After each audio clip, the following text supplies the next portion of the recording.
హైదరాబాద్లోని అశోక్ నగర్లోని హుస్సేన్ సాగర్ నాలాపై చిక్కడపల్లి లిబర్టీ లింక్ బ్రిడ్జ్ ను ప్రారంభించిన హైదరాబాద్ ఇన్ఛార్జ్ మంత్రి పొన్నం ప్రభాకర్, జీహెచ్ఎంసీ మేయర్ గద్వాల్ విజయలక్ష్మి, రాజ్యసభ సభ్యులు అనిల్ కుమార్ యాదవ్, ఎమ్మెల్యే ముఠా గోపాల్, డిప్యూటీ మేయర్ శ్రీలతతో కలిసి ప్రారంభించారు.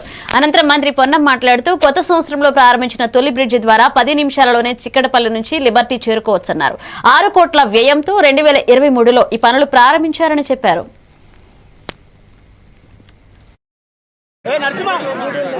అంతా క్యూర్గా ఏర్పాటు చేసుకొని అన్ని రకాల ఇన్ఫ్రాస్ట్రక్చర్, రోడ్లు కావచ్చు, డ్రైనేజీ కావచ్చు, శానిటేషన్ కావచ్చు, లైట్లు కావచ్చు, పార్కులు కావచ్చు, ఇతరత్ర ఇన్ఫ్రాస్ట్రక్చర్కు సంబంధించిన ఏర్పాట్లు చేయడానికి ముఖ్యమంత్రి గారు ఒక సమగ్ర ప్రణాళిక తీసుకొని పోతా ఉన్నారు.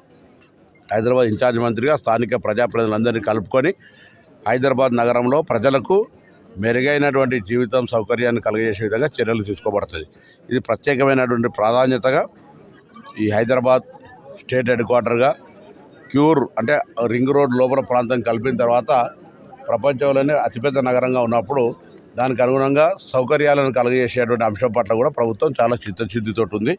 ఆ దిశలో ఏర్పాట్లు తీసుకొని పోతా ఉన్నాం.